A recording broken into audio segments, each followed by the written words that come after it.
whole time, the whole thing was shadowing us, right behind us, right on the side of us. You could kind of see the thing moving through the woods. All I can remember is flipping the light on, and I see this creature, and I knew in my heart, I knew in my mind, and the whole nine yards, this isn't a man. And then this thing walks across the road, takes a turn towards us, and then leaps over a guardrail. Went to look forward, and there was a big black thing, is all I can call it.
Welcome to Squatch-D TV, exploring the Bigfoot mystery each week with your hosts, veteran researcher, author, and TV personality, the Squatch Detective, Steve Kulls, and from the Bigfoot Research Project of Kentucky, Chris Bennett. Sit back and buckle up as we bring you guests from around North America discussing the Bigfoot phenomena, but not without a few laughs too.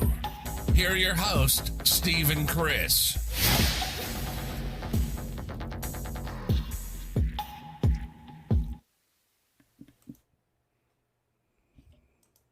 And good evening, cyberspace. Welcome to Squatch-D TV for today's date, May 24th, 2020. I'm your host, your guide, the Squatch Detective Steve Kulls, along with my co-host, the man downstairs, Mr. Chris Bennett. Hello, Chris. Hello, Steve, man. I tell you what, I hope everything's going okay for you in New York. Everything's been doing good around here. We're still breathing in and out, and got our cans of Lysol and our breathers every time we go to the store. Yeah. But the weather's been nice. It really has. It's been really great. You sure has. It's been phenomenal weather. I would like to wish you a belated happy Bitcoin Pizza Day. This has happened. The 10-year anniversary happened on May 22nd when the guy from the Bitcoin Talk Forum, Laszlo, bought 2 pizzas and paid 10,000 Bitcoins for them. And in today's money, that equates to around, at current value, about $90 million. No kidding. Boy, does he feel bad he bought that pie. Well, that must have been a heck of a pizza. Well, let's start doing our roll call, Chris. Hello to Ricky. Ricky, welcome. Hello, Patricia. Welcome. We haven't seen you here before. Welcome to Squatch-D TV.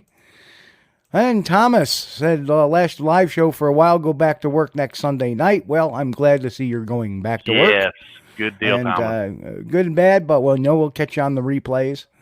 Yeah. So hello to Frank. Frank, good to see you. David. Good to see you, Hello, David.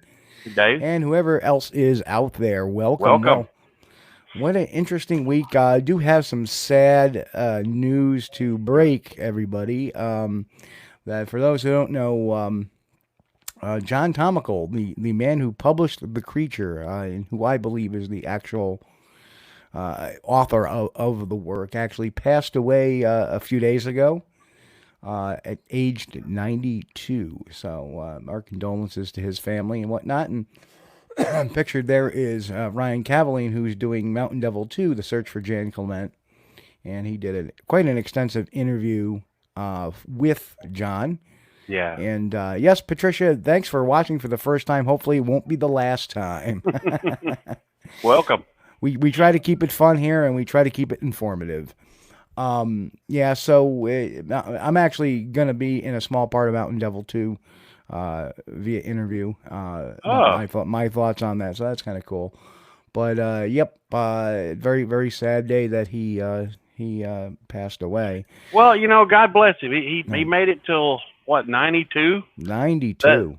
That is something these days. It really is. But, of course, everybody wants to live to be 100 or more, but going to be missed.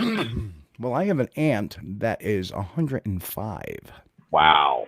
Yep. Wow. She's still doing. Yeah, so yep. So this week on the schedule, we actually have a channel schedule up. On Tuesday, there'll be a new edition, episode 2 of Squatch Stories. If anybody hasn't seen Squatch Stories episode 1, check it out. It's only 3.5 minutes long. It's a little play on an encounter, and we're gonna put those out. Wednesday, I like them, Steve. I wish you would do more of them. Yep. Well, we're gonna start pulling them out. So it's good content, good positive content. Yeah. Try to, it's so tough to not be negative sometimes. And Wednesday evening, I'll be doing the Squatch Detectives video blog. I'll be doing that probably at 9 p.m. on Wednesday evening, 9 p.m. Eastern, that is, and we'll be talking about different things and whatever comes to mind and taking questions live. And Friday, we have the grab bag. Who knows what video I'm going to conjure up. So it won't be a Squatch story, but it may be something, who knows. We'll see. So anyway, without further ado, unless there's anything in news-wise you have, tonight we're going to be talking with Cameron, and there he is. Hello, Cameron. Good to see you, brother. He's muted. I have him muted. Hang on. There we go. Go ahead, Cameron. Hey, welcome. Hello, Chris. Hello, Steve. How are you guys doing tonight? We're doing wonderful. Well, welcome to Squatch-D TV. Thank you. Thanks for letting me join your show. Oh, absolutely. Thanks for coming on. It's our honor and privilege to have you on. Yeah. So, we're going to jump right into this as we always do with our guests. And why is my screen so blurred? Because I have a Bigfoot behind me. Hide your Jack Links. Yeah, that's right. He's actually got my book. But anyway, he's reading Steve's book back there, I think. Yeah, I'm putting him to sleep. Never your book, Steve. Well, time for the cheap, shameless plug. If you haven't picked up, please, the Sasquatch Playbook. I'll have to add that to my collection. Amazon just came out this February, so visit it over at Amazon. Just Google my name and my books will come up. All right, so Cameron, how in the hell did you get involved in this crazy Bigfoot world? Well, it all started back at about this time in 1997 when I was, when I was 7 years old. Actually, in the fall of 1997. And I was having dinner one day, and for some reason, my dad was talking about talking to me about his time when he was living just outside of Vernon, BC, in the early '80s when he moved out from Ontario to find work. And he said, "Oh yeah, I lived in BC, and there was, it's the land of the Sasquatch, Bigfoot, whatever." And of course, 7-year-old me says, "Oh, what's that?" And he saw it's this big, hairy, ape-like creature that's well known in Canada, mythical history or whatever. And he's like, "Oh, you should go to the school library tomorrow. I'm sure you can find some books on it."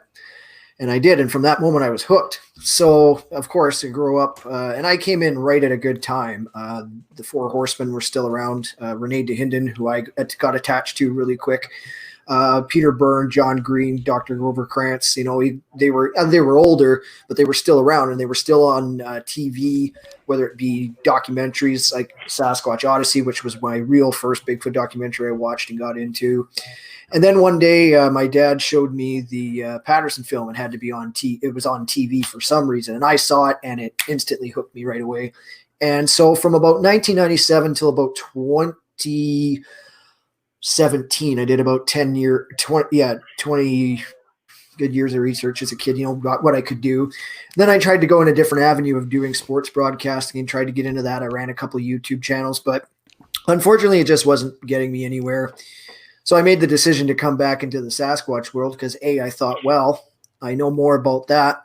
And the last few weeks I've gotten back into it, and I've been very fortunate to interview Steve, such as yourself, and got in touch with some really good people and been able to interview them to, you know, ask some questions, get advice. And not much has changed since because I left for 3 years and then came back out of it or came back to it. So basically that's how I got started. And of course, with me living in Alberta, I mean, it's not quite Sasquatch capital of the world, obviously, but I have been learning.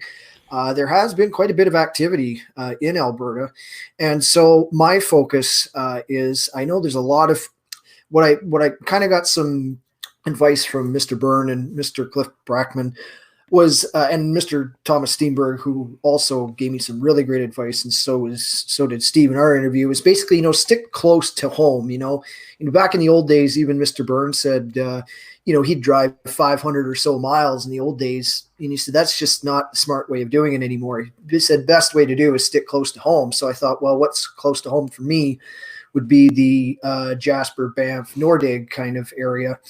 Right. And I thought, well, there really isn't a lot of people talking about reports coming out of Saskatchewan or Manitoba either. So an idea popped in my head that since those areas are still easy for me to get to, I mean, I mean, not those. I don't know if either of you guys have seen pictures or video of what Saskatchewan and Manitoba look like, but they're known as the prairie provinces in Canada. But there is some reports out of the northern and regions of those provinces, not as much as Alberta, but I thought, you know, somebody still needs to look into that. So I decided to come up with the Canadian Prairie Sasquatch Project, which is a name I just picked out of my head. And just so I can gather my own reports and, you know, just kind of anybody has a sighting in, you know, Alberta, Saskatchewan, or Manitoba, they could forward it to me. And so that way I can start collecting my own database instead of, you know, looking online for reports. And so I could gather my own and kind of have my own database, kind of thing. Sure. Because I'd hate to be the kind of guy to rip off people's reports. Like I built up my own database from reports online, but you know, I left the original credits in there and stuff like that, and I just store on my computer. I don't say they're my own filed reports, but you know, at least I'm hoping with this project I get some people that come forward, which I know is very hard to do for people, because when you see something like a Sasquatch, a lot of them don't want to talk about it, which I totally understand. So I'm thinking, you know, and another thing is I didn't really want to touch BC because I know there's already some great people doing some excellent work in BC, Thomas Steenberg being one of them. And I thought, you know, I think I'm just going to focus on Alberta, Saskatchewan, and Manitoba. So those are my target areas. Hey, I just want to throw a quick shout out to B. Hi, B. B. And thanks for watching. I know you just said that you always watch, but you can really catch a show live. Well, welcome. Glad to have you, B. Yes, glad. Yeah, and Steve's having some problems with Google Chrome. Geez, that's new to me. I sense some sarcasm. Yeah, well, all of a sudden everything. Well, prior to the show, I was all set to go and everything was running great, and all of a sudden I got myself on because I use two computers to run the show. And the show that really spins the wheels is the icon you see above me. Yeah. Right. That's so that's where we get the video feeds, the picture feeds, all that stuff. And the audio is all channeled through there. And all of a sudden I use a laptop and that's over there. And all of a sudden everything froze. And it wasn't on the laptop, it was on this computer. And then when I had to hard reboot the computer, And then next thing you know, I said, well, let me clean out the cache. So I use my C cleaner, and I go to clean it, and it says Google Chrome was still open. How? I just rebooted the computer. So Chrome is doing some funny stuff lately, so I'm not too happy with it. And hello, Joey. Joe, my man. Good to see you, brother. You had to clean your cache? Had to clean my cache. I have no idea. I don't have any excess cash around my house. Once the bills come, my cache is always clean. Yeah. Right out. Right. That's funny. So out of, you've talked to a ton of people getting back in, and I think you're doing it really the right way, because what you've been doing is you've been seeking input from other researchers that have, a reputation for being credible and telling some really deep-seated stories. So I have a lot of high aspirations for you, because you're learning from some of the best, like Peter Byrne and Renee DeHinden and Tom Steenberg. Right. And, those are all the gaggle that was close to Canada, and hopefully I imparted a couple of nuggets of wisdom on you. Although, oh yeah, definitely. I shake my head. It rattles like a gumball machine. Mine's more like a pinball machine, so not to worry.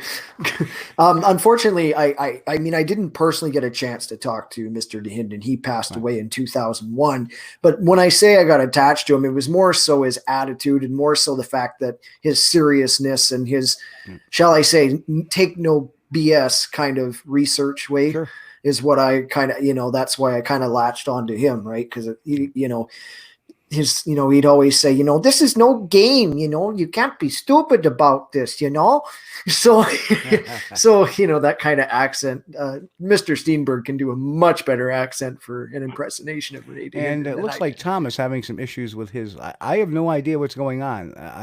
I'm not in poor lighting whatsoever. So, Steve, looks okay to me. I can see you just fine. I'm in the same light that I've been in every week, so I don't know what's going on with Google Chrome tonight, but it's not playing well with StreamYard tonight.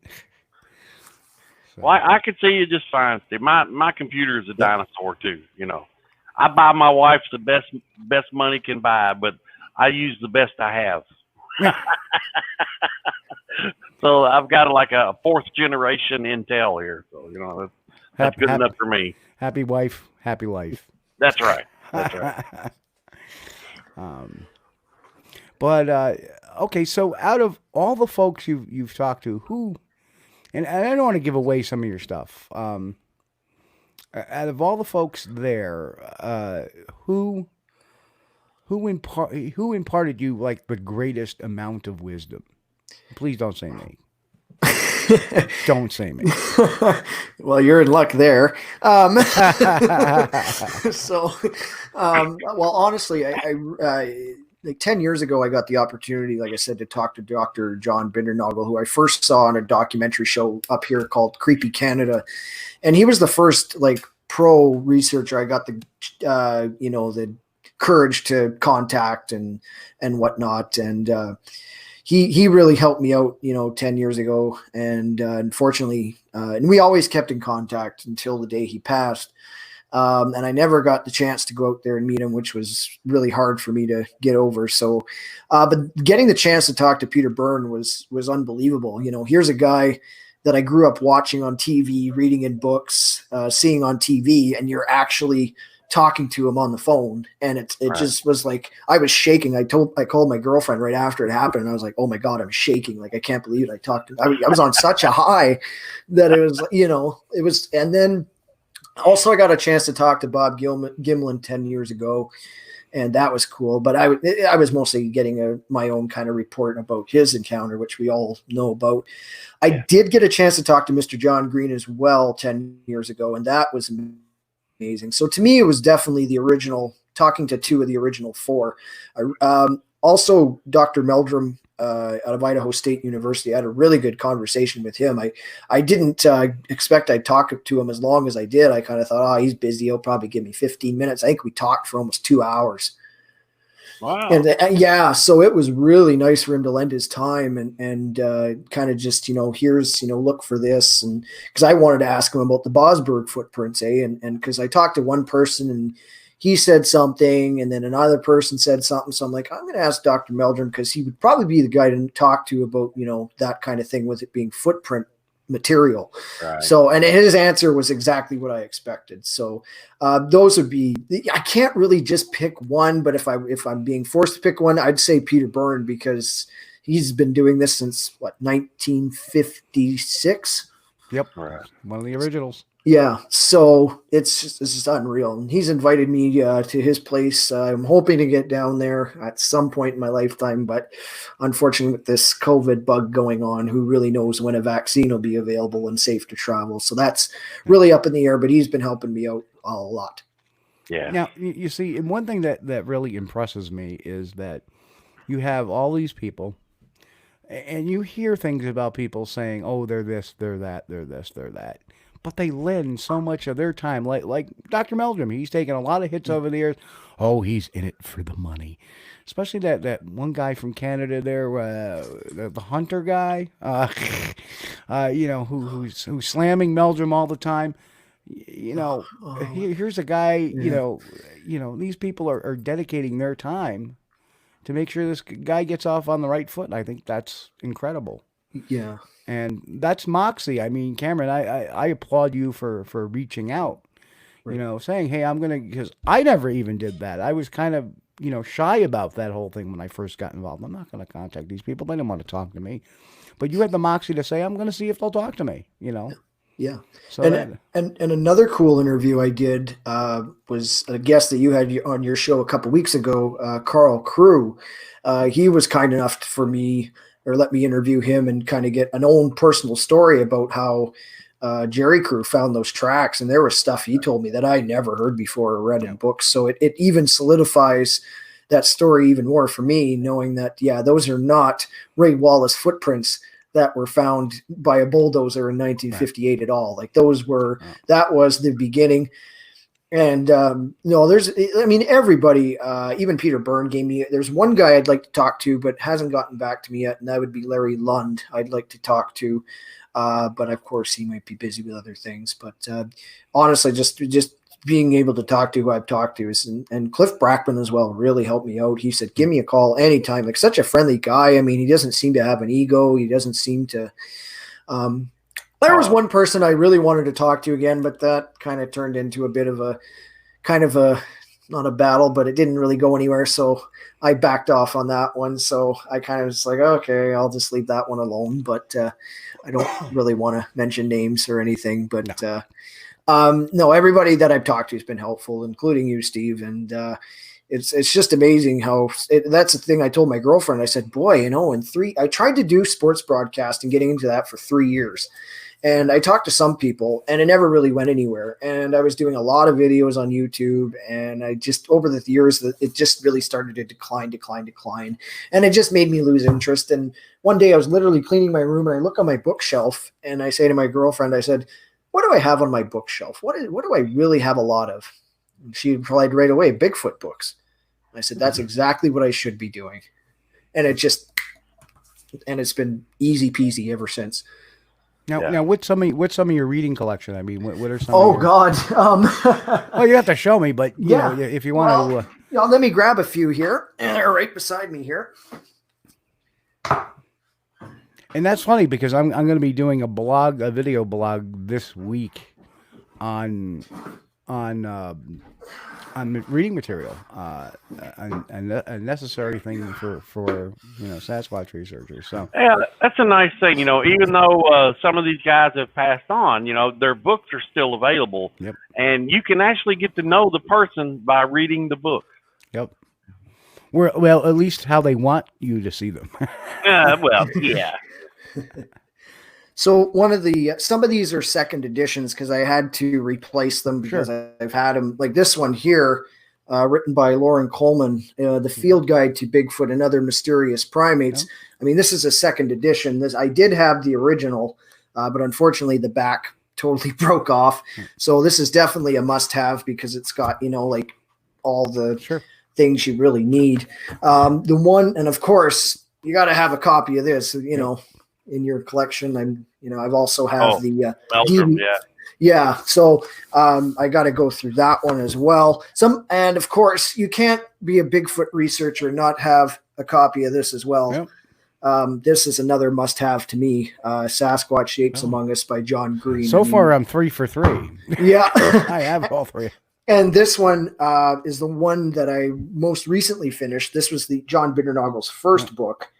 And it was so amazing, you know, finally being able to read this, and since his passing, and I literally could hear his voice the whole entire time I was reading this. Yep. I would like to get his second book, but that's a bit harder to track down. The next one I'm going to be reading when I'm done Thomas Steenberg's first book is Bigfoot Footprints by Dr. Grover Krantz. Yep. So I have that as well. And Bigfoot Casebook, again, another classic, but this is updated to 2004. Now, I'm going to warn you about that book. Not every encounter there in that book this one? Yep, is accurate. Okay. The stories, probably the dates in the story, the timelines are accurate, but some of the facts in there are more of, I think they were some of them were collected off of news reports. And the reason why is if you go to the A Bear Road sighting in New York in 1976, I think it says he's on duty at the time of, police officer on duty. Saw that. So, and that way, I have that book myself, and I was like, oh, that's not correct. Oh, okay. So I'm very careful with books that source other materials. Okay. Unless they're properly noted and quoted. In that book, great book, great to see. Okay, this is great to put pins in the map. Agreed with that 1,000%. But some of those books, and I talked a couple of weeks ago about a book that I picked up, a paranormal book that was basically the same thing that had, completely said something wrong about the Annabelle case. And so books that get resourced. I think we were talking with Ken Gerhardt about that. We were talking about sourcing and stuff. So that's one of those books, great book, a lot of research done, but, double check. If you see a story in that book, double check it with some original sources, because then you'll get the real meat of the matter. Try to get the source material. I'm glad you told me that, or else I never would have known. I would have just read it and, okay, that happened. And then another one that I got to get to, I bought a lot of them, and I just haven't gotten to them yet because I have so many. Oh, by the way, Chris Bennett has a message in the chat. Yeah. Keep your head on a swivel. Stuff is getting interesting around here, Cryptidville, and he's from Kentucky. Good. So that's good. And it's Charlie Wildtime says, hello there. Charlie. There's Jimmy in there, too. Hi, Jimmy. Jimmy Trigg. Yeah, Jimmy. Hey, Jimmy. Here, Jimmy. It's hard to get those two guys together at the same time, but somehow we manage it. And I meant to mention Steve Cawthorne, the Gentle Giant, is also on our listening list here. So, hello, Steve. Welcome. I'm on his show quite frequently, so it's kind of fun. I do a show a couple times a year at least, so we have a little fun. But yeah, so I always suggest, like Legend Meets Science and the John Green books, because John Green was very immaculate at details. Yes. The Grover Krantz, all of those are awesome materials. And then, the last two that I have in my hands here, I got to get to this one as well, the Bigfoot Controversy. I don't know where you guys stand on that book. Who's the author? Roger Patterson and Christopher Murphy. Okay. Yeah. All right. And what it basically is Roger Patterson's complete book with an update supplement on the famous Patterson-Gimlin film by Christopher Murphy. Gotcha. So it's basically a second edition of Patterson's book plus some words by Christopher Murphy. Gotcha. And this is the oldest one in my collection. This was given to me right when I got started by my Uncle Don and Aunt Chris for my 7th birthday. So this was Renee DeHinden and Don Hunter's book. So I want to reread this one again so I can get a little bit of a refresher. But this is the oldest book in my collection. Very cool. And that's not even all of them, but that's all I'll show you. I don't want to bore you guys to death. Hello to Patrick over there on Twitter. Good to see him in tonight. Chris, got questions? I'm going to grab a couple things off my shelf. Well, I just want to ask Cameron if there's anything going on there lately. There's not been much going on here lately, not that I know of anyway. Right. And, it's great to see, well, up here in Alberta, and this is kind of the talk I had with Mr. Byrne. I always call him Mr. Bird because he's up here. He's even noticed too the amount of sightings that have declined. He was saying something that he hasn't seen a lot of activity since 2018 or 2017. Here in Alberta, so the way Alberta is situated, we're west of the Rockies and east of everything else. Yeah. So we're kind of, but it's, yesterday my girlfriend and I took a trip down to the Nordig Rocky Mountain House, Abraham Lake region. And I was absolutely blown away by how wild it felt out there. I've been to Jasper twice. I've been to Banff twice, but I've never been to Banff in 10 years.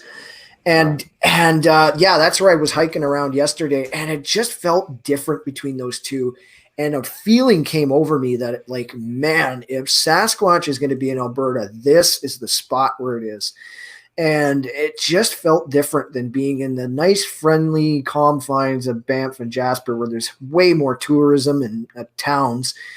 This was just out in the wild. It was just those trees just go for miles. And it doesn't look thick in that area, but it is. I could probably walk in there 10 feet and you wouldn't see me. Well, that's the thing. I'm as an American, I'm always under the impression that once you get you cross the line into Canada, it's like wilderness, dude, like trees everywhere. I know you guys got some big major cities, and you've killed your share of trees too. but I think you got a lot more trees than we got. Yeah, it is just unreal. Like I said, that's the first time I've been in that area, and I did watch Mr. Standing's documentary and stuff in that area. But till you actually get there in that area, I was just like, whoa, like this. And I told my girlfriend, and I just said, man, I'm feeling something here. This feels different, really different than when we would go to Jasper. It just feels more wild-like. It really feels like you could easily get lost there, no problem, and no one would find you if you got lost. Oh, yeah. Patrick over on Twitter says he felt like that in the Allagash of Maine. Well, for those who don't know, Maine is basically the only Canadian province that we call a state. All right, that one. By the way, we gave you guys Alaska, too. We bought it from the Russians, damn. Yeah. You gave it to the Russians, of all people. Oh, my bad. Dude, I love the looks of Alaska on TV, and I'll watch it on TV all day. That's fine, but I would not want to live there because, I really don't like cold weather. Here's an interesting story. I have an old boss of mine many years ago who actually moved to Alaska and lived off the grid. And occasionally I'll see his Facebook post. He actually was on one of those shows, the Alaska Mountain Men. He actually had a scene on that. Somebody, hold on. So David Winter heard you mentioned the magic word, and somebody caught it.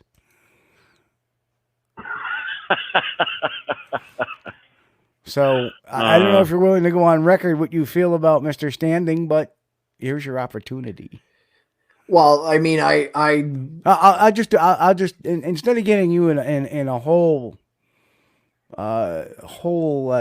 quicksand, standing in a pile of quicksand, pro standing or not pro standing? No, not with him. No, not at all. Okay, so that should answer your question, David. There, we don't want to really focus this show on that guy. No, that's just I just was in the area yesterday where I know he was doing research, but that does not mean I believe in his stuff he's come up with. Kermit the Frog looks more real than his stuff. Bring up Patrick's comment. Kermit the Frog. I can't do the voice. Oh, man. Hello, Kermit the Frog here. Reporting live. But no, because you know, people forget Kermit was the reporter. He was originally a reporter. He used to wear a little trench coat and the hat. Yeah, and the that's microphone. right. Dude. That's right. People forget that. Where the show goes, I have no clue. But anyway, I wanted to introduce you to a couple of books that you may also find very interesting. Is and a few of my favorites and a couple of really old ones. And as you can see, these books are very, very old. You know, because these are a lot of these are the first edition. One of my favorite books. Oh, I've been looking for that. Sasquatch with Don Hunter with Renee DeHinden. Yeah, that's probably the same book I have right here, just an updated version. So, but that's the one I want, is the original. Then we have this book, which is a great classic, written by Dr. John Napier. Oh, that came out in '72. That was my second Bigfoot book that I ever got. And finally, and this is a very interesting book. This goes to the roots of it, and this book you can tell is really, really old because I think the date on it. And I got to be careful turning the pages.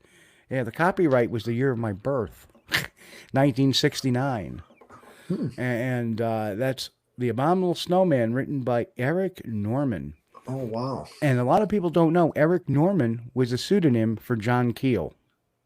So that actually was written by John Keel, who, you know, went on to write a lot of different cryptids and the Mothman prophecies and stuff like that. So yeah, a lot of interesting stories in those books and a lot of encounters, firsthand encounters. And then, you know, people question me sometimes when they say, "Well, I never hear the stuff about, you know, the mind speak and stuff like that." Well, I've got. You know, unless you're well read like me in these books that I try to get from the '60s and the early '70s, it wasn't a thing, or it wasn't a thing that anybody was. It wasn't a thing of how should I say that anybody was willing to write about, at the very least. So that's why when I say that the cases like those are very far and few between back then. There's nothing, you know, in writing about them. And it's actually a phenomenon that started in the 80s with the advent of James Kiwani Lapsaritis and Eric Beckford, who kind of curtailed off of him. And then this movement spread into social networking. So, yeah, it's really a weird place now. If you go traversing the social networks.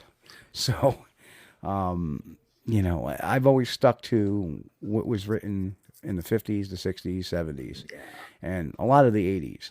But like I said, you know, where it really started to get bad was, you know, the late 90s. We started hearing more and more about this. The time I started getting into it, 97 onward. Yep. But just to quickly answer your rest of your question there, Chris, the most recent stuff that I have seen as far as the reports, the Alberta Sasquatch organization, who has done some really great work in my home province, I believe their most recent reports go to 2017, 2018, where Nordegg, the same area I was at yesterday, that seems to be the Alberta hotspot. I think there's a couple new ones in the Jasper area from 2018, but as far as I know, I think those are the most recent Alberta stuff.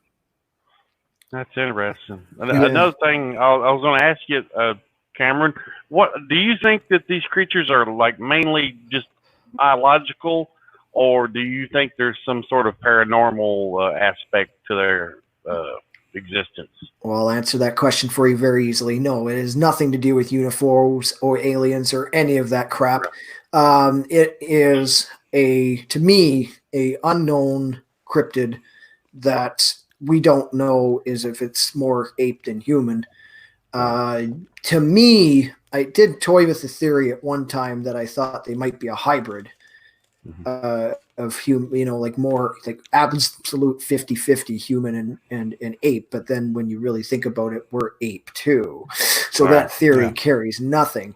To me, it is just a unknown creature, cryptid, whatever you want to call it, that modern science has not discovered yet, roaming the forests of North America and other places on the world. It has nothing to do with UFOs or mind controlled or other Matthew Johnson voodoo.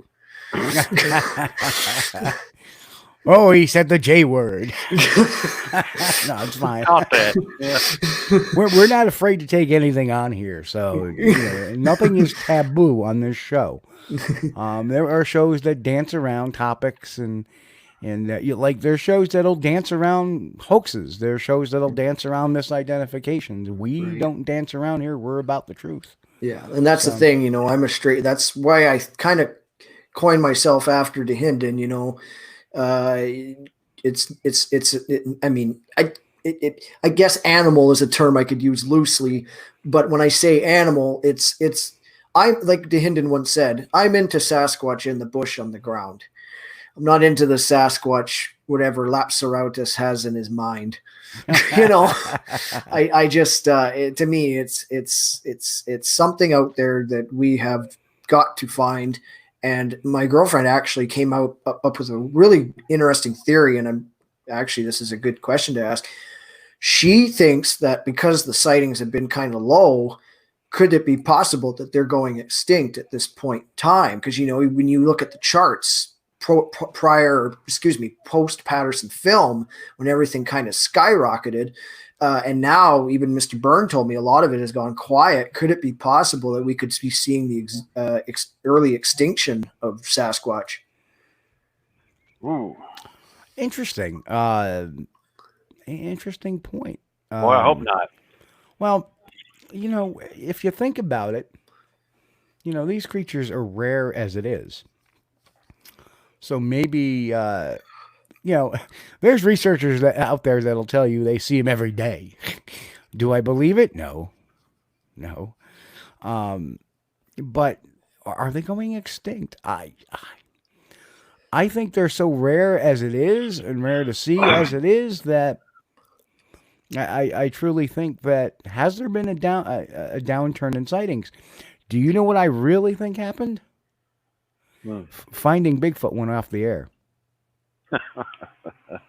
I think because we had a sightings explosion when Finding Bigfoot started on the air, and then when it went off the air, all of a sudden the sightings are starting to dwindle down. Why is that? Because exactly that reason. I think that the sightings were never great in the 80s and 90s, and I remember first getting into this in 98, 99. Sightings were rare. And, even in the early 2000s, they were rare. Hey, we got something, got to roll. It's the first time we've seen, maybe you're lucky to get 2 or 3 sightings a day, a year in a particular area. Yeah. Exactly. Right? But then Finding Bigfoot came on, and then every little drop in the woods is a Bigfoot. Oh, well, I heard these vocalizations. Oh, I heard some tree knocking. Oh, I saw what it looked like could be footprints. You had all these people going out looking for this stuff that really wasn't stuff. And that led to a whole nother phenomenon on social media, the stick structure, folks. Where every stick structure, every fallen tree in the woods is Bigfoot. It's not. Yeah. Especially your neck of the woods. How much snow load do you guys get? How much freezing rain do you get? I have that in the Northeast here in New York. I think, sorry to cut you off there. I think some of those stick structures could possibly be Sasquatch activity. And yesterday, driving through the Nordegg Abraham Lake region, you could look out either side of the David Thompson Highway in the forest and see some of these structures. And obviously, I wasn't going to stop and look at every single one because I'd just be getting home now. But I think some of them could possibly be Sasquatch activity. But I think for them to be Sasquatch activity, you would have to find them, A, not on the side of a major highway, and B, you'd have to find them pretty far back in the woods. And that is possible to do that there. But I think you got to be. I'm learning now to be more cautious with them because I too, what used to be, stick structure, Bigfoot, Bigfoot, Sasquatch. No, As a rule of thumb, I always used this, is that you cannot attribute a stick structure to a Sasquatch unless there has been Sasquatch activity in a particular area. You know, if you get a good fresh print, and that's actually going to be Squatch Stories episode 2, is about a tree break and a footprint and a story to go with it. So, you know, that's Squatch Stories episode 2 coming Tuesday, but that was one of the things that, you know, okay, I'm looking for trees. There's a big difference to me, and that's, you know, there's tracking, and where you're tracking, you're looking for tree breaks, but you're looking for tree breaks for motion, and you're looking for tree breaks for direction. That should never be forgotten. That's there. That is absolutely there. You have something big moving that big in the woods, it's going to break stuff. Yep. It's gonna mash stuff down. It's gonna break stuff. So not only should you have the evidence down in the ground where something big has moved through, but look up. You can tell what kind of animal it is. If it's here, if it's at the 4 foot 5 level, maybe even 5'3" level, it's a deer. A little bit taller, maybe an elk, maybe a little bit taller, a moose. But then you have the tree breaks at the 6 foot level, which is where their shoulders are, and they're moving. They're moving that stuff. That's where to track. You know, don't just look down for sign, look up. But I think people overplayed those tree breaks into a lot more that like, oh, there's some. And what gets me constantly is not the tree breaks or even the uprooted trees that have been planted down. What gets me is the tree bends. People see a tree bend and, wow, look what I found. There's this tree bend, and that could be Sasquatch. No, a tree doesn't just bend like a piece of iron.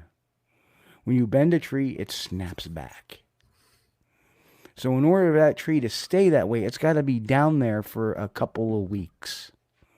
And then it grows into that form. That's why the biggest cause of tree bends is ice in New York. You have you get an ice storm, they get the snow load, they start to, and then they're like that if it's really a cold snap and it stays that way for a couple of weeks. When that ice goes away, it stays that way. That's what causes those. Even the Native Americans who, like the Cherokee saddles, they used to make tree saddles, and it was a way of their marking their territories. And you can see examples of those on the internet. I implore people to do that. But it took them weeks and months to make those. Sasquatch just can't bend a tree. No matter how strong you are, if you bend it too much, it's going to break. If you bend it not too much, it's going to go. And you only do it for a minute or two or even an hour or two, it's going to go right back to where it came from. So that's why the tree bends thing is what really, really gets me on that. Yeah, and that's good advice for me to keep my eyes open and make sure that it's actually, if I see a tree bent and I look down and see possible footprints, then maybe it's something. But if it's obviously something that's just, like that, it's obviously going to go back. In my research, and I believe I sent you photos and the story behind it, I believe I've only found one what I believe could possibly be a Sasquatch track, and that was found on July 21st of last year when my girlfriend and I were coming back from Valemount, BC, and we happened to stop at a roadside creek river thing because she wanted to check it out because she likes rivers and creeks and stuff. Mm-hmm.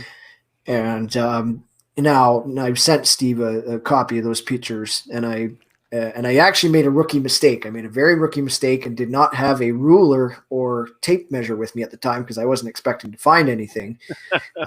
So I had to put my bigger camera down. Now, my opinion, I do believe it to possibly be a Sasquatch track, but a older one I would estimate within 3 to 5 days. It had rained the previous night before my girlfriend and I left for Jasper and Valemount.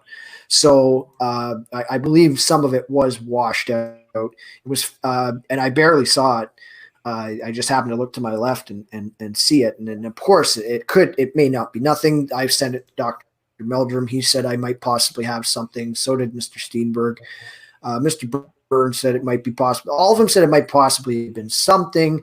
But, of course, it's pretty faint looking. And, of course, it could have been my mind just thinking. But to me, I saw toes. I saw a footprint-like thing. And I took video of the area. I took pictures of the area. I documented as much as I possibly could. And just where it was, too, I thought my thing, if it was a possible Sasquatch track, what I think it went down to the river to take a drink. And when it was coming up the embankment, the small embankment, yeah, that's the one right there. And I think it crossed the highway. And when you cross that highway, it was the Trans-Canada Highway, which is the main highway in Canada that goes from east to west, Highway 16. And in some areas, it's called Highway 1. There was a steep mountain-like game trail, and it was like a spiral staircase. And I was like, well, I can't go up that. I'll fall. So, I mean, you could see, to me, I see a big toe and some other toes, but I mean, it could have been anything too. But to me, that was the closest I think I came to finding a possible footprint. And it took me 10 years to get that. I do find interesting is like pictures like that. Yeah, that's the other one but I mean, I tried to not say, oh, that was Bigfoot too. Could have been a moose or something, but it was only a few feet away from that footprint. Right. And, regardless if, regardless of a moose or whatever, that's something as a researcher we need to investigate. Okay, we're in an active area. There's this lay down here. Let's take a look. Are there droppings? Are there scat? If it's okay, look, there's moose scat, or there's deer scat, or elk scat. Now you have, or a bear scat. Now you have an answer to what may have done that. But now you don't have any scat, and then you may find a print, or you may find a print of a known animal. That's our job, is to investigate stuff like that. Boy, that looks awful good there, because it's awful flat in the middle, isn't it? I'd love to get over there right now and look at that. Yeah. I did send, I believe, a picture of the location. I mean, I only got as close as the other tree shadow there because I didn't want to wreck it. So I didn't want to, because I was like, okay, well, I better take a picture of this just in case it's something. But I didn't want to go any closer because I didn't want to wreck what it could be evidence inside a picture. And let me make a suggestion too. If you're suspecting it being a Sasquatch laying there, one of the things you need to do is grab some of the, glove up. Make sure you're wearing your nitrile gloves. Yeah. Reason being is there may be DNA there. Now with the eDNA, which is environmental DNA, they can actually vacuum that area and get any DNA off of what laid there. So that's very important to do. Put your DNA into a paper bag. Not into a plastic. Plastic degrades, it retains humidity and degrades DNA. So any DNA evidence goes into a paper bag. But one thing you can do is take a sample of that and smell it. Right? A Sasquatch is supposed to have this foul, skunky, musky type of odor. Pick some of those leaves up and smell and see if you can get any residual smell off those leaves. Okay. That's what... we have to be one. As crazy as that sounds, we got to be one with nature too. We have a good sniffer. It's just uneducated, so we have to educate it, and that's part of the process. You get something like that, pick it up. One thing I always do too, if I find a potential track, I get my nose down and sniff it, because you may get that odor. That's going to help say, okay, wow, I'm getting that pungent, skunky, musky type odor off that footprint. That adds to the credibility of that print. So you got to kind of think of some of those. Okay, when you're doing that, I'd be a little worried sniffing that gravel stuff in case it would have went up my nose, but I guess I'd figure out how good it would smell if that happened. Well, you don't have to get your nose right up to it. You don't have to be like this. You don't have to. Well, Steve, do you think it would be okay to keep materials that you collected out in the woods in a garbage bag temporarily? I would recommend it not.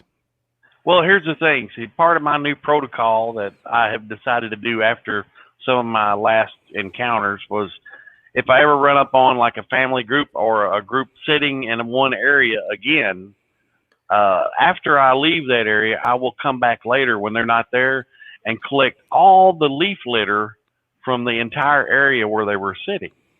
You know, and I was thinking that was going to be a big garbage bag full. My suggestion: use a leaf bag. Yeah. Because you don't want that humidity to get in there. You just don't. A leaf bag, and that's what I would use for. Do they have paper leaf bags? Yeah, paper leaf bags. They have me. You go to Home Depot, Lowe's. Yeah. They have those. Yeah. Ace. You know, that we have to be. Well, we'll stick one of them in the backpack and get rid of the garbage bag. The plastic one. I mean, it takes up a little more room, but is what it is. But you know what I always find is you don't need to take it all because then you have a mess. But I would take selected samples and use, lunch bags and close them, tape them, label them. Oh, no, dude, I done decided this time because I messed up big time last time. I'm going to take every leaf from the whole area, bring it in, put it on a white table on a sheet, and go through every piece individually. Hopefully there'll be a hair or something. Yeah. Some sort of sample. Remember your chain of evidence, and that's why it's also not a great idea to put it in a large bag. Right. You want to take small samples. That way you can look at the samples individually in small lots. Because if you look at a big lot, you may lose it. You may, you're still looking at a needle in a haystack because you brought the haystack with you. Yeah, but if you take the stack down a bit, it's a little easier to check. But believe me, I'm not going to mind taking a one leaf at a time with tweezers and inspecting every one. and what I suggest also, and this is huge, is that for each item bag you have, you create a number and a log for it. Seal it, tape it, photograph it before it's picked up. Photograph it after it's picked up when it's in the bag. Take a picture of the bag with the evidence number on it. Yeah. And that way you have a record of it. Record keeping is huge in a chain of custody, and that also means to science as well. Yeah. Because you can pick up they found this, they say it was from here. No, we can track exactly. This is the location. Here's the GPS coordinates of the area.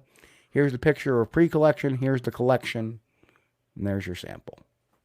Right. So that's it's very important to keep that going. You have to treat it like a crime scene. And a lot of times, researchers don't. I suppose it would not be a bad idea if you have a area like that where you're going to try to recover DNA evidence to document it like you would archaeological dig, and like string it off with square foot, 1 square foot per square, and label them and then do it that way. Be kind of boring, but what the hell else are you going to do? Well, forensic collection is not exciting. Yeah, it could be the greatest discovery in modern age, So I guess it'd be worth a little. Yeah, it'd be worth a little boredom. I mean, when I took the casting in 2006. Yeah, 2006. I had to think about that. Like, wow. You always take precast pictures. After the casting where it's in the ground and then post when you pull it. And you always keep those pictures, that's your chain of custody. That's your documentation of what you've done. So it's I think, the Ketchum project failed because, of, in some cases, poor collection attempts. Yeah. And in other cases, poor science. But that's new here. That's an episode for another show. Yeah. Cameron, were you able? Did you try to cast that print or? Oh, it was like I said. I estimated to be 3 to 5 days old. It was like I said. It was faint. I mean, to me it looked like a Sasquatch print. But I mean, I know Steve told me he's got some photographic software that he could check and see if there's anything actually there. But to me, it was. And again, I just totally caught it at a corner of my eye. My girlfriend saw it too. It wasn't just me. I told her to I stood and I literally said, stay right here. I'm going back to the car to get all my cameras. Yeah. So I wouldn't lose the spot. I wish I could have casted it, because to me, what I did a few days ago after I got home was I took all those pictures I took of the tracks. Yeah. And to me, that track looks almost like Dr. John Bitternagel's track he casted in 1988. It almost has that same toe shape, same print shape to me. That's what it looked like to me. It was the same track structure as Dr. John Bitternagel's track. To me, that's the closest that I saw. Well, It has it's hard for me to make out. There's a stick in there that's throwing my eye off. Yeah, I didn't want to touch it and pick it up. Right. I mean, maybe I should have. Now that Steve told me, there was something I could have put in the brown bag right there. But what I find interesting, and I'll say this: if it's definitely been stepped on. Now, is it a boot track? Because sometimes gravel can, it's kind of like pixels almost in a case like that, where the gravel can throw your contour off. Right. But you definitely see that this stick has been mushed into the ground. So something stepped there. And, what I look for in a track is direction. When I have a single print like this where, okay, this one's really good. Direction. That mashing of the items. And I also look for, and of course this shot is too tight. And a lot of people don't understand that. Yeah. That you need to take, and maybe you do have a wider shot of it. I thought I did at one point that I sent you, and also now, like you say, direction. That footprint is pointing directly to cross the highway to where that game trail is. Like that I just couldn't. That's another thing of my mistake. I should have did another picture where I lifted the camera up so you could see it, that it would heading towards the highway and the game trail. Do you believe the direction of this this print is going to the top of the screen, from the bottom of the screen to the top? Yeah. Well, I'm gonna give you a little. I actually think it's going the other way, and the reason why is the loose particulate is thrown forward of a print. It's not thrown backward, and you see all this loose particulate. Yep. It looks like to me that your actual track is here. Huh. Ain't that something? And if you look closely, there's a little ridge right here in this area that seems to be not compressed. Mm-hmm. Or actually, in this area that seems to be not compressed, but there seems to be a very deep compression right in the middle of the track. Mid-tarsal break. But that's interesting, because then that's one take on it. Yeah, that's interesting, because now I'm trying to find, okay, where would the toes be now? Because you see where those leaves are? You see where those leaves are in that piece of grass? Mm-hmm. That is actually right up against some bush, trees and stuff. There's if you go more to that way, in the original way you had the picture flip, that's the actual path to go back to the parking lot and then cross the highway in this rest spot. But my question is it a one-way path or a two-way path? It's a loop. Okay, but it doesn't matter which way. You can travel both ways on it. Oh yeah, you can. Yeah, exactly. So that's what I'm saying. It could have been something coming out. Yeah, not necessarily going back in. Hmm. And that to me looks like what's going on there with this larger picture, because you can see the mashing of this and the particulate thrown forward. Yeah. To me, that's a track that's going in this direction, not the other way around. And that's what I kind of look for that particulate to be thrown forward. Yeah, and then I guess I'll have to look on my computer and just kind of find where the toes may be then on that. With you have it turned that way. Maybe I was photographing it totally wrong, backwards. Yeah. And that can happen. And David Winter says left foot. I agree. Your big toe is probably over here. Something I've seen before is an extension of this toe here. And if you look at this, it does seem a little more clearer, doesn't it? If you look at it upside down. I guess, yeah. I guess. And the track direction makes sense with all the particulate that's thrown forward, and that's huge. And that's just tracking 101. Yeah. No, that would be a left foot. David, he says right foot. No, that's a left foot. I think the big toe is over here, and I think you got a step right here. That's interesting. I never would have thought of flipping the picture. I can't tell. Well, the detail, well, yeah, that's just it. I mean, it's the detail is in, and I took some quick lessons from Yeah. Fernando Moriera, and the detail is a lot of times, you can't tell nothing, but sometimes you have to get down to that ground level to see where things have been packed down, and to look at those little signs of where particular is. Fernando actually could track somebody on concrete. That's pretty hard to do. I don't think I could do that. Well, you know what he told me? It was kind of funny. He goes, yeah, I take a light, and I get down on the ground, and I look, and you can see where dust impressions actually occur. And that's how he tracks people in garages. I'm like, what? Well, I could see that if there was a lot of dust on the floor, you could see their track. But as far as like tracking somebody across concrete, that's normal. David's yelling at me, stop flipping the picture around. He's getting confused. But again, what would make, I guess, Steve's way of flipping it that way, if the toes are pointed that way, that's directly towards the river, heading towards the river. There you go. And that makes sense. Yeah. Right? Yeah.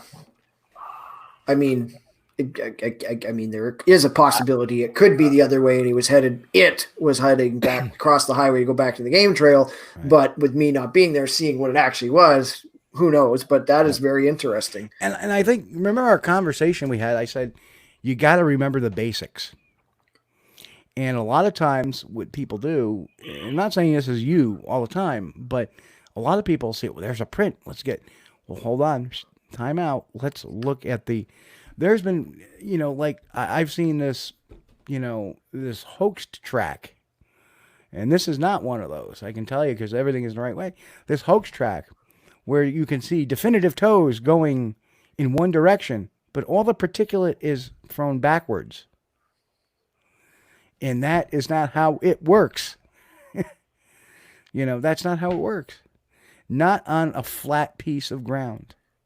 If you're going steep uphill, yeah, that can happen because gravity. Well, yeah, but you also got to look at the rest of the trackway too, Steve. Right. I know we're not going to get into a tracking lesson here, but there's also push and kick and stuff you got to look for, and did it change direction? Exactly. Yeah. But if it's a flat area here, though, I see what you're saying. You definitely. This is actually going up a hill-like thing to go back to the. But the way he have it turned, Steve has it turned, it would be going down. I was going up. Right. With my original shot that I took, but now Steve has it flipped, so it would be going down the embankment towards the river. Yep. That makes a lot of sense with all that particulate thrown forward as it's stepping. And I bet you the other print is going to be somewhere to the right of that. Yeah, the way I have the picture oriented, probably about 2.5 feet, maybe to the right. Or 2 feet to the right. Well, and I did look around, and I mean, it would have been hard for me to see another print because the leaves there off to the right, but going my way where I originally shot the picture would have been to the left, because it was really like hard ground to see, and I mean, it's obviously, and I did up towards the parking lot. There was some mud where a bus was parked with a trailer on it, and I did walk around the bus. I did walk around where the mud was and didn't see anything. Now that would make sense to me now why I may not have found anything if that print was actually going that way and not the way I originally photographed it. Now that would make sense. Let's also make the caveat here too that this could entirely be a boot print too. Oh yeah. I don't see any indications that it's a boot print off the top of what I can look at. Yeah. But some would argue that whole area that's been untouched here is actually where the heel is. Steve, are you looking at this on on your big screen? I mean, where it's very big. Yeah. I can't see enough to really make an intelligent comment about it.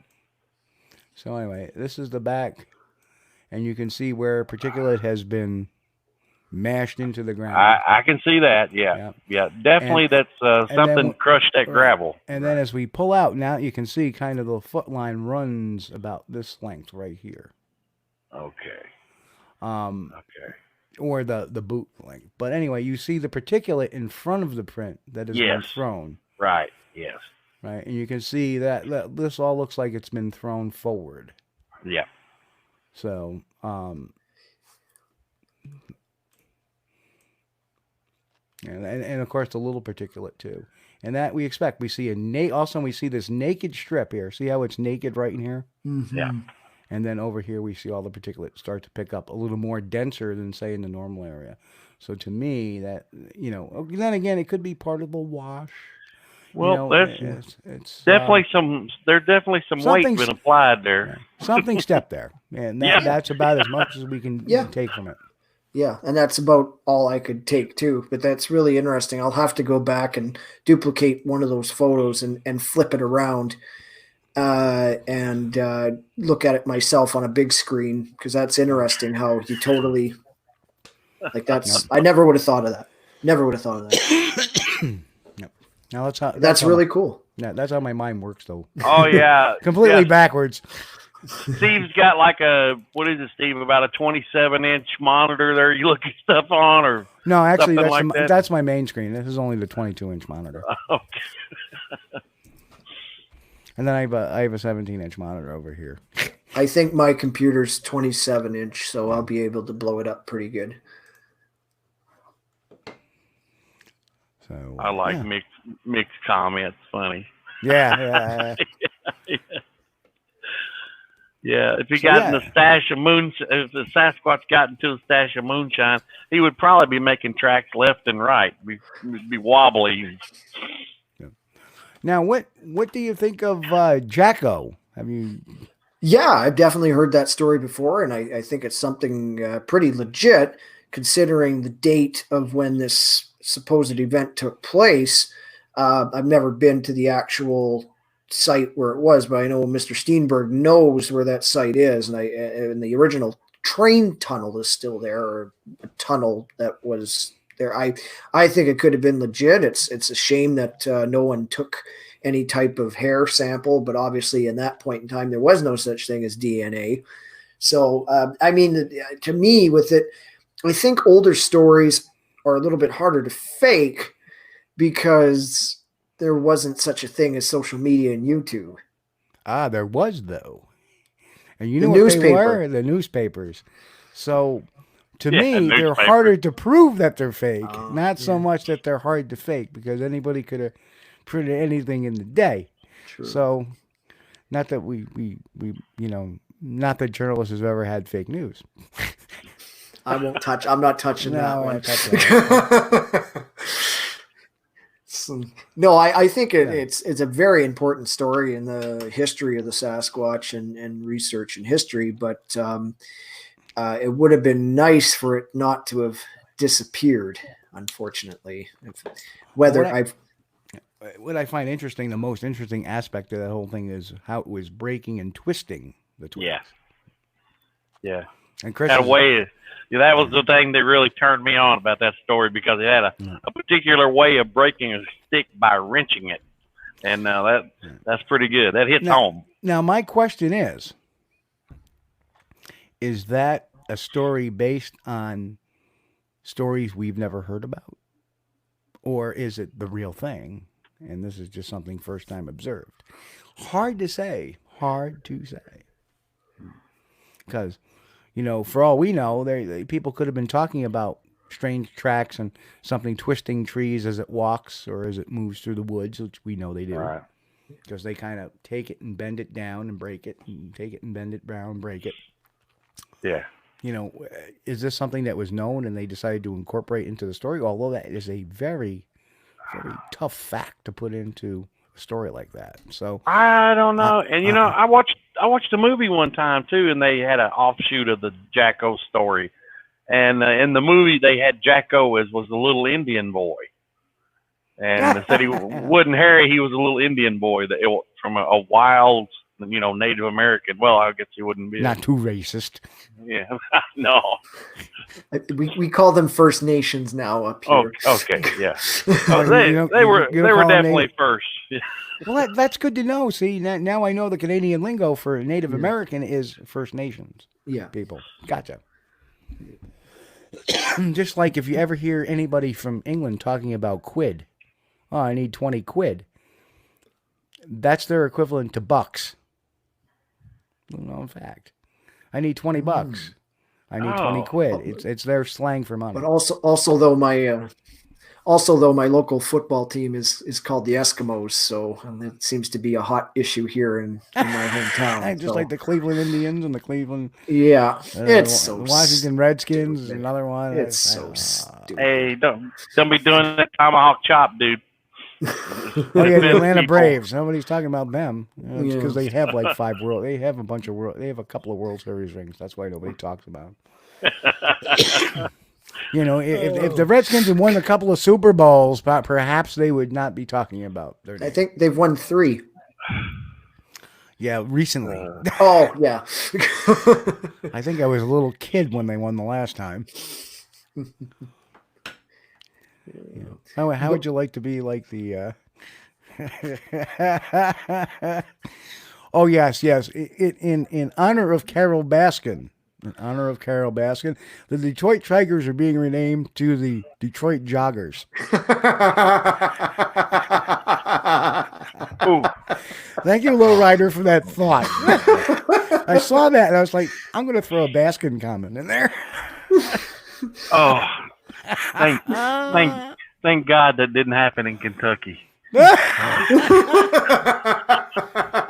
Closer to Kentucky than my state. Oh Lord! That's Let's not get off on that. See, and what I love is we can have a little bit of fun. This is only Bigfoot. We can have fun with a bunch of other stuff too as it comes at us. Oh yeah. But no, I have heard the story of Jacko, and to me, I believe it was an event that happened, but obviously with us never being around at that time, we'll never really know what really happened. But I think something happened. One of my favorite videos ever I found was Tom Steenberg. Yes. Doing the whole Jacko case. Yeah. Hello to John. John just popped in. Good to see you today. John. And that's huge. So those old news stories, you got to take them with a grain of salt. At the same time, they're nuggets of wisdom in some of them. Right. Cameron, what do you think about the Albert Ostman story? Oh, I think that was in British Columbia, wasn't it? Yes, it was. Yeah, it was in British Columbia. Toba Inlet, where it took place. Right. And to me, again, that like the Jacko incident, that's definitely one of the top classics. I actually have a copy, that's for the William Rowe report. Actually, I have a copy of William Rowe's affidavit he made, signed actually in Edmonton, where I'm from, which is interesting, where he actually did. So I have a copy of that affidavit that he signed. It was from the city of Edmonton, where I'm from. But anyways, back to I think that Albert Ostman thing is, again, when I listen to, I've listened to Albert Ostman speak, and I actually have recorded an interview that he had just for my file. He never changed his story. And even when I asked Mr. Byrne about it, he talked to Mr. Ostman, and I know Hinden and John Green did. They both, from publications I've read, he never changed his story. So, I mean, sure, he might have TV documentaries and stuff kind of changed a little bit of the story, but it's still the same type of story. Yeah. But I believe it's something that it actually happened. So. Yeah. There you go. Yeah. There we go. Yeah. Albert Ostman affidavit. Oh, wow. And another thing I like about the Ostman story is he never made any money off of that. He didn't push it and try to get paid to be on. Well, I guess they didn't have TV then. Well, now it was 57, I think, when he did the interview, wasn't it? I think with the I can't Hinder, I think it was remember. 1957. It's handy. I just pop them out every time. Yeah. It says the 20th day of August, 1957, right on the affidavit. Yeah, there it is, There we right go. there. Yep. Right there. Yeah. August 20th, 1957. 1957. Yeah. Yep. So we had TV then, but I don't know if people were like really getting paid much money to be on TV. But anyway, he didn't do this to make money out of. So that was something that's going for him, in a positive way, in my opinion. Right. Yeah, for sure. No, I think and it's really interesting how he escaped, giving him the box of chewing tobacco and stuff. That's interesting. Like to me, it's like if you're going to fake something out of that, you would have thought you would have like maybe shot the creature or something a little bit more right. But for him to escape using a bag of snuff, using a natural deterrent, rather than just shooting him, I think actually makes the story more credible. I'm the same way, Cameron. I believe the same way. It's too funny to be wrong. It's too weird. Yeah. Well, it plays on their natural instincts too. Curiosity. Curiosity killed the cat, and I think these creatures. One of the main reasons that we see them, albeit not very often, but when we do see them, the reason is because they were curious and they came near us to see, what we were doing or what we were, or maybe just to watch us. I don't know. Yeah. Well, that's when I was out hiking yesterday. I like I said, I had this feeling, when we were hiking about Sasquatch could have easily been watching my girlfriend and I the whole time we were there. We never even would have seen it unless it wanted us to see it. Right. David Winter suggests that see if you can't hook up with John Kirk sometime. John did research on. I'm trying to find out how to contact John Kirk. I haven't had much luck trying to find it on Google or anything, or if he had a website. On Facebook. He's on Facebook. Okay, well then that's much more helpful. So, I don't want to randomly stalk people. I try and see if they have a website or something like that first, rather than just let me just look this person up on YouTube, Facebook, and randomly message them and them going, oh, who the hell are you? How'd you find me? It's nothing to hit somebody up with an email. Worst they can do is not answer you, or if they don't want to talk to you, they can send a message. Sorry, I don't want to talk to you. That's fine. Yeah. And if you want to attach me to that group chat, I'm friends with John, so go right ahead. Oh, okay. So just put a group message. Hey, I'd like to talk to John, and sure. I'll help you out there. Okay, sounds good. And I believe, Cameron, we've had Bill Munns on the show several different times. I believe if you contact Bill through his website. Oh, yeah, that's definitely another person. I got Bill, that. He is. He's on one of my list of one of my heroes. Okay, so right. He will definitely contact you. He's a nice guy. That's why I have this book here too. Roger met Patty. Yep. Yeah. Bill Munn's book. Yep. Yeah. Absolutely. Yeah. This is just amazing work that he did. Yes. And for him, he's got the experience of somebody that was in the movie industry making, makeup and costumes and stuff. Yes. So he would know if this was fake and what materials would have or could have been used to fake it. Right. And I won't get too much into it, but I know for a fact that film is real and it's not fake. Well, Bill did a lot of studies that were really scientific in nature, and a lot of people kind of laughed him off, a lot of his naysayers, but he did stuff that was really smart. He did things like an impact wave to where Patty's foot struck the ground, and there you could see the wave and measure that, and went up through their body. And he did human subjects, and he tested that. And it's so smart the way he did that. Hats off.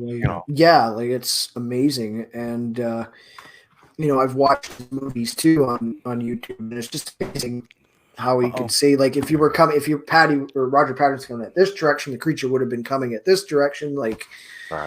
And the sun would have been shining here, just so much detail, and just kind of even the quote unquote, even in this book, butt muscles and stuff like that. You look at this, it's not a human in a costume. It is not a human in a costume. Well, I certainly hope not. But anyway, we're going to go to 10:30 tonight, Chris. So we just got a few more minutes. Fast. Went by fast. We talked about a bunch of stuff tonight. So, well, I guess since we have Chris, what would be your advice for me? I mean, just just keep doing what I'm doing. Obviously, like my kind of thing is, I'm going to stick to close to home. I'm going to, get as much advice and stuff as I can out of these big time researchers such as yourself and Steve. Oh, dude, I'm nobody, but I'll tell you what, I'm not big. If you stick close to home, that way you're not out $5 million in gas, which, the gas not been too bad here lately though. But, that's what I always did. I stick close, and I still do. I stick close to home. I mean, I would love to investigate sightings that are way far away, but I can't really do that and get to the area to check it out and on a regular basis. Like, I have been over in way western Kentucky, over at Land Between the Lakes, but I was only able to get out there that one time. And man, if you get a sighting in an area, it needs to be somewhere where you can go like, every, day or two, or maybe once a week or something like that. Sure. Yeah. But I think you're doing a good job, and I'm proud of the job you're doing.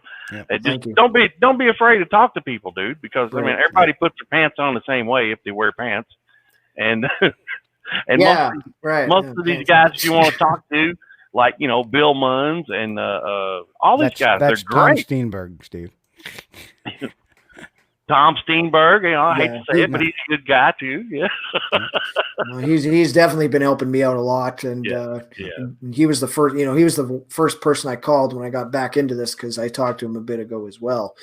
But I'm just basically going to stick to the prairie provinces of Canada and Alberta, especially Western Alberta, because it is easier for me to get to other than BC, and I know there's a lot of people with their fingers in BC. So I don't really think there's a need for me to be involved in British Columbia. I would like to go to Sasquatch Provincial Park in BC, Harrison Hot Springs, that area, because I always wanted to go. But I think for me, like what I saw yesterday, to me, like I said, if there's a Bigfoot roaming Alberta, that's the spot. And Cameron, before we go, how can people get a hold of you? Okay, if you have a report or if you want to talk Bigfoot, I do have a specific email for that, and I will just get that to you. It is called so many of them. Sorry. It's called the Canadian. My Bigfoot research email is CanadianPrairieSasquatch@gmail.com, capital CPNS, CanadianPrairieSasquatch@gmail.com. And my Facebook group, if you would like to join or report a sighting involving Alberta, Saskatchewan, or Manitoba, is the Canadian Prairie Sasquatch Research Project. Awesome. Well, thanks for coming on tonight. Good deal. Very intriguing, and you know what? It's always great to talk to people that are getting back into it, even though you've been back in it for a few years. Yeah. But you're doing a full court press on it, and I really appreciate that, and I expect big things from you to come out of the future. Well, thank you very much. And if I ever do become the one to discover it, I definitely will give credit to a lot of the originals and, whoever's still around at the time, if we're even around at all, if I discover it, it's going to be a very big party, and we can tell a whole bunch of people that didn't believe us to take a hike. Yep. It's all about validating those witnesses. Right. Well, Cameron, thanks for coming on tonight. We appreciate you, brother, and keep in touch, and we'll have you on back again when you get some more evidence. Please, for sure. Please, if you can definitely help me contact John Kirk and Bill Munns, that would be much appreciated. We got to get John Kirk on this show too. So we and Munns, we haven't had Munns on in a while, and so, in a while. Yeah, we'll have a lot of fun. Okay, you take care, Cameron. Thank you very much, guys. Thanks, Cameron. Nice. Whoop. So we got him backstage, and So great show tonight. A lot of fun. Oh, great guest. Oh, I enjoyed talking to Cameron. Great guest. Yeah, that was a lot of fun. We'll put the schedule reminder up real quick. What we're doing this week on the channel. So again, Tuesday we'll be cutting another episode of Squatch Stories. Dude, we gotta wait till Tuesday for that. Come on, man. Come on now. It's so late at night. Yeah. For me, it's like, okay, and then I got to do post-production on this to, I'm tagged right now. And, the fun stuff. All that fun poppycock. But, so we're going to have a lot of fun. And, of course, the video blog, which will be Wednesday at 9 p.m. And Friday, who knows what's going to, come out of my coconut between now and then. Maybe something funny, maybe something silly, maybe something serious. Don't know. But it's just going to be out there for fun. So, we got to kind of get that rhythm down now. But anyway, Chris, if you want to do the whole like, share, and subscribe thing. Oh, yeah. All our viewers on YouTube, please, if you don't mind, give us a like and hit that subscribe button and share it if you can.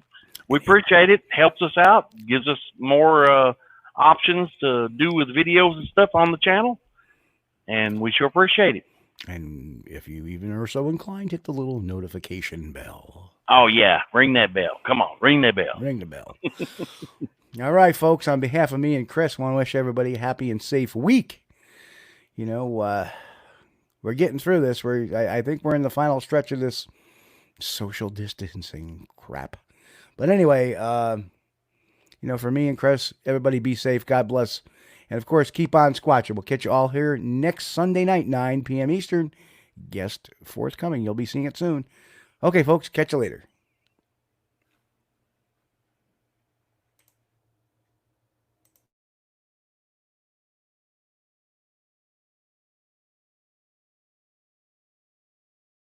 Hey folks, you've been watching Squatch-D TV. Join us each week, Sunday night at 9 p.m. Eastern, for the latest on the Bigfoot mystery. As always, we thank you for being our loyal viewers and encourage all to subscribe to our YouTube page at youtube.com/Steve Kulls. As always, have a great week. Stay safe. God bless. And keep on squatching.